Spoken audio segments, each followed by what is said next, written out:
Bismillahirrahmanirrahim. Assalamualaikum warahmatullahi wabarakatuh.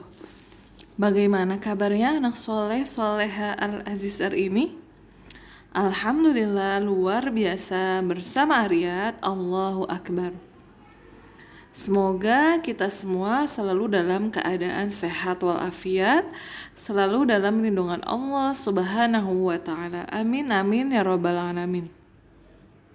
Hari ini kita mempelajari subtema 3, pembelajaran 3 dan 4. Sebelum kita masuk materi hari ini, alangkah baiknya kita berdoa terlebih dahulu ya. Dengan harapan semoga Allah berikan kita semua kemudahan dalam menerima materi yang Ustazah sampaikan hari ini. Dan dijadikan ilmu yang bermanfaat. Amin, amin ya rabbal alamin. Sikap berdoa, tangan diangkat, kepala ditundukkan. Iqra'ud du'aan, a'udzu billahi minasyaitonir rajim. Bismillahirrahmanirrahim. Alhamdulillahi rabbil alamin.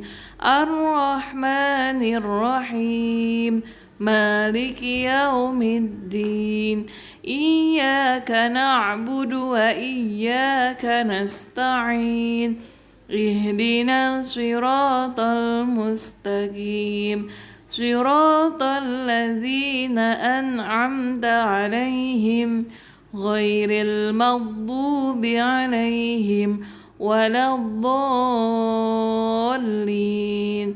Amin. Rabbi zidni ilma warzuqni fahma. Ya Allah, tambahkanlah ilmuku dan pertinggilah kecerdasanku. Amin ya rabbal alamin. Semangat ya belajarnya hari ini. Yuk dibuka bukunya halaman 75. Kita masuk pembelajaran 3 dan 4. Materinya apa aja sih yang akan kita pelajari hari ini? Materi yang pertama yaitu menuliskan tentang perubahan wujud dan perubahan wujud menguap. Yang kedua, gambar dekoratif. Yang ketiga, konversi satuan berat baku dengan tepat. Yang keempat, tugas di sekolah. Dan yang terakhir, gerak mengoper bola secara kelompok. Ini adalah materi yang akan kita pelajari hari ini. Semoga kalian dapat memahaminya dengan baik ya. Bismillahirrahmanirrahim. Kita masuk materi yang pertama. Menuliskan tentang perubahan wujud menguap. Coba dibuka. Sudah dibuka ya buku halaman 75. Benda dapat mengalami perubahan wujud. Jadi setiap benda itu dapat mengalami perubahan wujud. Ya, kemarin kita telah membahas dari cair ke padat itu adalah dengan proses apa? Proses membeku. Contohnya es batu, agar-agar dia kan dari cair berubah menjadi padat. Nah, itu adalah membeku. Kalau dari padat ke cair itu disebut mencair ya, prosesnya mencair. Contohnya apa? Es batu yang kita letakkan di dalam gelas. Lama-kelamaan dia akan mencair. Oke, kita lanjut ya. Kita sudah belajar tentang perubahan wujud mencair dan membeku yang kemarin ya. Sekarang kita akan mempelajari perubahan wujud menguap. Di gambar, ada gambar di samping, ini ada gambar ibu dan siapa nih? Ibu dan kakak ini sedang apa ya? Sedang menjemur pakaian. Baju yang kotor harus dicuci. Setelah dicuci, pakaian yang basah harus dijemur. Setelah dijemur, baju yang tadinya basah pun menjadi kering. Air yang terdapat dalam baju tersebut akhirnya hilang. Apa yang terjadi dengan air tersebut? Air di dalam baju yang basah lama-kelamaan akan menguap karena pemanasan. Jadi baju yang tadinya basah itu lama-kelamaan akan kering. Karena apa? Karena menguap. Ya, jadi itu dia karena sinar matahari, terus kena angin-anginan, dia akan menguap airnya. Jadi lama-kelamaan akan menguap karena pemanasan. Jadi baju yang tadinya basah ada airnya, dia lama-kelamaan akan menguap karena pemanasan. Menguap merupakan perubahan wujud benda dari cair menjadi gas atau uap air. Contohnya kayak baju nih, baju yang tadi ya habis kita cuci itu kan basah ya. Nah, ketika dijemur, cairan itu akan berubah menjadi gas atau uap air, maka baju kita akan kering. Apa yang menyebabkan air menguap? Ayo coba dilihat di sini halaman 75 ada membuktikan pengaruh panas terhadap proses menguap. Nah, pertama kita lakukan kegiatan ini secara berkelompok, nggak apa-apa. Coba kita perhatikan dulu ya. Siapkan 2 buah sapu tangan atau handuk kecil. Basahi kedua sapu tangan tersebut. Letakkan sapu tangan pertama di dalam ruangan yang tidak terkena matahari dan sapu tangan kedua di bawah terik matahari. Amatilah setelah 20 menit sapu tangan manakah yang sudah hampir kering. Apa yang dapat kamu simpulkan setelah melakukan percobaan ini? Jadi ketika kita mempraktekkan kita kira-kira kalau kita coba membuktikan, kita coba nih sapu tangan yang satu kita basahi, dua-duanya kita basahi, yang satu kita taruh di luar yang terkena sinar matahari, dan yang satunya lagi kita letakkan di dalam ruangan yang tidak terkena matahari. Kira-kira sapu tangan mana ya yang akan kering gitu ya? Nah, pasti dapat dipastikan sapu tangan yang kering itu adalah sapu tangan yang terkena sinar matahari. Karena mengalami apa? Mengalami penguapan atau pemanasan, dia menguap ya. Dari ada air itu berubah menjadi gas atau uap air. Seperti itu ya sayang. Lanjut. Kita buka bukunya halaman 79. Kita sudah belajar tentang perubahan wujud mencair, membeku, dan menguap. Sekarang mari kita pelajari proses perubahan wujud mengembun. Coba dilihat gambar di samping, ada kopi dan tutup. Kalian pernah nggak ya?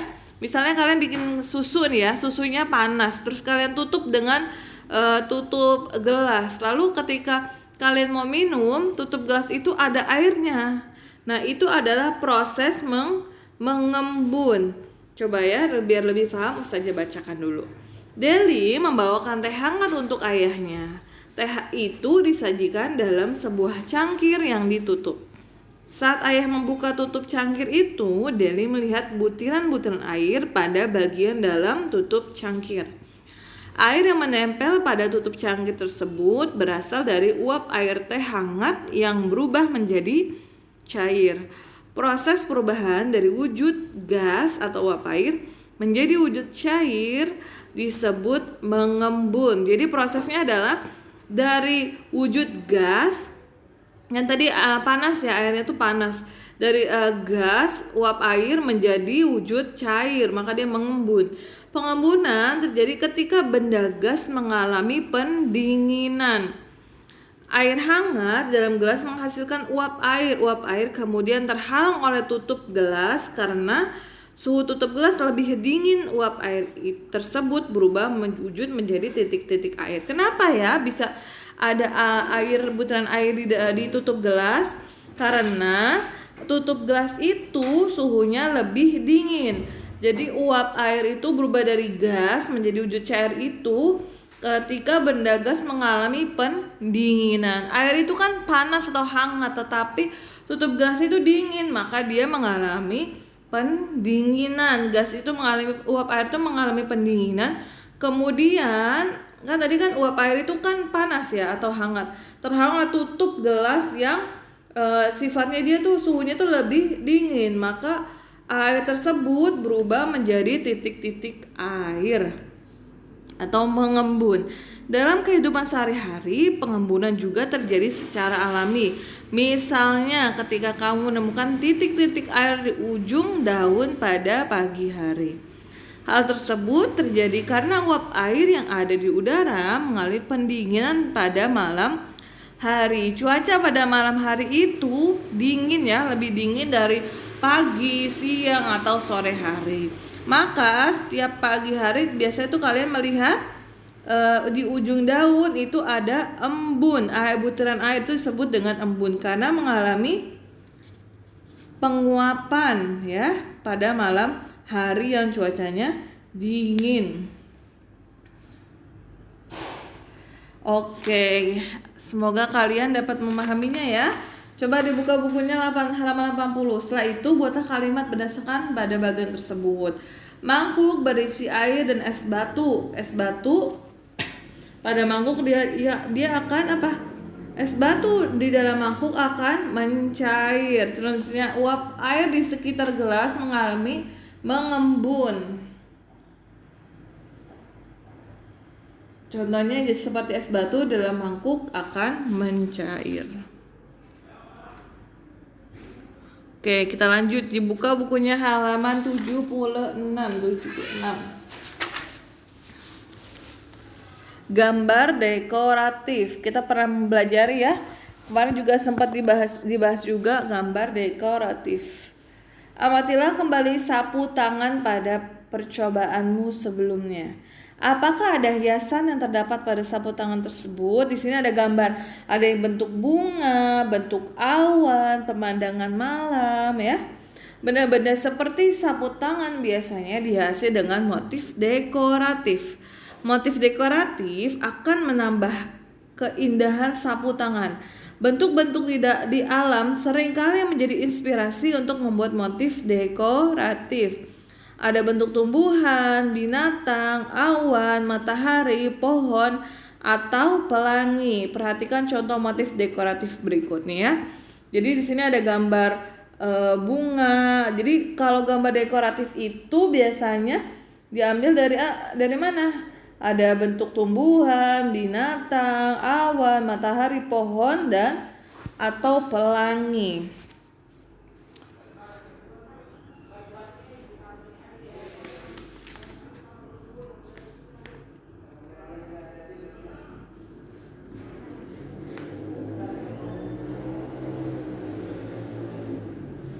Oke, kita lanjut ya.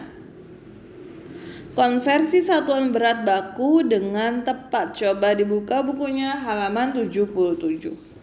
Selain untuk mengeringkan pakaian, proses penguapan juga dimanfaatkan dalam pembuatan garam. Garam dibuat dari air laut. Petani menampung air laut di ladang-ladang garam di tepi pantai. Karena terkena panas matahari, air laut pun menguap meninggalkan butiran-butiran garam. Tadi ya kita sudah bahas ya tentang menguap. Garam adalah salah satu bumbu masak yang sangat penting. Garam membuat makanan kita tidak terasa hambar. Ibu tidak pernah lupa menambahkan garam ke dalam masakannya. Hari ini ibu ingin memasak ayam goreng. Ibu membeli ayam potong di pasar. Ayam tersebut ditimbang terlebih dahulu. Pertama, coba lihat ya. Pertama jarum timbangan berada di tengah-tengah antara angka 1 dan 2, berarti 1,5. 1 kilo 15 gram. Ini kan kilo ya. 1 kilo 15 gram. Setengahnya 1 kilo itu 500 gram ya. 1 kilo 1000 gram atau 1 kilo itu kalau digramkan menjadi 1000. 1000 gram ditambah 500 gram sama dengan 1500 gram atau kalau dikilokan 1,5 kilogram. Ibu juga membeli buah anggur. Perhatikan berat buah anggur yang ibu beli. Di sini 2250 gram. 2250 gram 2000 gram ditambah 250 gram dirubah ke kilo. 2000 gram itu digramkan maka dia turun apa naik ya? Dia berkurang 1000. Ya, jadi dikurangi angkanya 3 kali dia ya. Maka dikurangi 1000, maka jadi 2 kilogram. Selanjutnya ini tetap ya 250 gram. Jadi 2 kilo, 250 gram gitu ya. Atau 2 kilo sama 2 kilogram 250 gram. Kemarin kan kalau turun dikali, kalau naik dibagi, maka ini dia adalah naik 3 kali, maka dibagi 1000. Oke, lanjut tugas di sekolah halaman 80. Ayah Deli bekerja sebagai guru di sekolah. Guru merupakan salah satu orang yang memiliki peran di sekolah. Selain guru, di sekolah juga terdapat berbagai peran. Beberapa orang yang memiliki peran di sekolah antara lain petugas kebersihan, petugas koperasi, petugas perpustakaan, pedagang di kantin, dan lain sebagainya. Setiap peran memiliki tugasnya masing-masing. Misalnya, tugasmu sebagai siswa adalah belajar dengan sungguh-sungguh, menaati peraturan sekolah, melaksanakan tugas yang diberikan guru, dan lain-lain. Peran apa sajakah yang terdapat di sekolahmu? Kemarin kita telah mempelajari beberapa peran yang ada di sekolah. Ada murid, tugasnya apa kemarin? Tugasnya belajar. Lanjutnya ada guru, tugasnya mendidik dan mengajar. Yang ketiga ada kepala sekolah, tugasnya apa? Merancang kegiatan pembelajaran di sekolah agar berjalan dengan lancar. Yang keempat, tugasnya tata usaha, ya kan, mengurus segala administrasi siswa. Selanjutnya petugas perpustakaan, tugasnya apa? Melayani peminjaman dan pengembalian buku. Dan yang terakhir petugas kebersihan, tugasnya adalah membersihkan sekolah, membersihkan halaman sekolah, kamar mandi, WC, kantor guru, dan ruang-ruangan lainnya yang ada di sekolah. Itu adalah beberapa peran beserta tugasnya yang ada di sekolah. Selanjutnya kita lihat ada di halaman 81. Di sekolah terdapat perbedaan peran. Di bidang lain pun demikian. Misalnya ketika kita bermain sepak bola, ada yang berperan sebagai penyerang, ada yang penjaga gawang, dan pemain belakang. Setiap peran memiliki tugas masing-masing. Mereka berbagi tugas dan bekerja sama untuk mencetak gol. Untuk dapat bekerja sama dengan baik, permainan bola harus pandai mengoper bola. Berikut beberapa gerakan mengoper bola bersama dengan teman. Kemarin kita telah membahasnya 3. Ada yang dioper dari bagian dalam kaki, ada yang ujung, dan ada yang punggung. Nah, ini yang kita pertama, mengoper bola berpasangan, lakukan bersama temanmu dengan jarak 5 meter. Praktekkan cara mendang bola dengan kaki bagian dalam, kaki bagian luar, dan kaki bagian punggung kaki. Selanjutnya, mengoper bola 3 orang pemain. Buatlah kelompok yang terdiri dari 3 siswa. Pemain pertama menendang bola ke arah pemain kedua. Setelah itu pemain kedua mengoper ke arah pemain ketiga. Pemain ketiga menendang lagi ke pemain pertama. Lakukan terus menerus hingga kamu menguasai gerakan mengoper bola. Ini ada kegiatan bermain bola bersama teman ya. Semoga kita semua segera berkumpul di sekolah kembali dan dapat belajar bersama, bermain bersama. Semoga pandemi ini segera berlalu. Sayang, Ustazah sudah gak sabar nih pengen belajar bareng kalian di sekolah, di kelas ya. Semoga kita semua selalu dalam keadaan sehat walafiat.